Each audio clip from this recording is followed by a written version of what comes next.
越王剑2000年不锈之谜，苦心人天不负，卧薪尝胆，3000越甲可吞吴。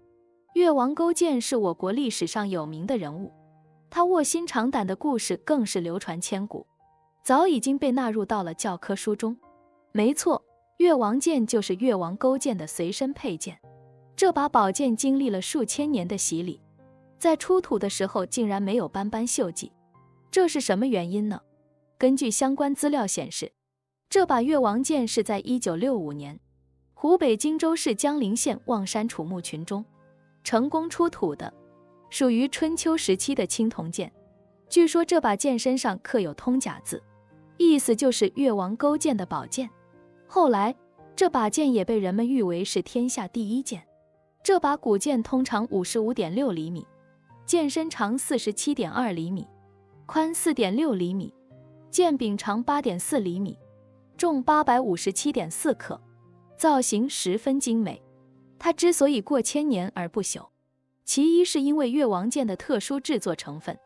刚才我们说到了这把剑是青铜剑，也就是说它的主要成分是铜。在化学元素当中，我们知道铜是最不活泼的金属元素之一，日常条件下它不会像铁铝一样氧化，如果没有特殊情况，它一直会保持原有状态，不会生锈。而更重要的是，越王勾践剑的剑脊含铜较多，这就使得剑的韧性好，不易折断，而剑刃部分含锡量较高，这增加了宝剑的硬度，也使得宝剑异常锋利。也就是说，在2000多年前的古代，我国已经初步掌握了金属铸造的复合工艺，这实在是太令人惊奇。越王剑不朽原因之二，是因为密闭性较好的储存环境。越王剑被埋在地下非常深的地方，出土之前被放在一座封闭的墓室内，墓室周围是用一种质地细腻的白膏泥填色，整体比较夯实，从而使这个墓室几乎成为了一个密闭的空间，基本断绝了与外界的气体交换，密闭性好，没有空气进入。这大概就是越王剑2000年不朽的外部因素。还有一个，据现场发掘的工作人员说，越王剑埋藏的这个墓室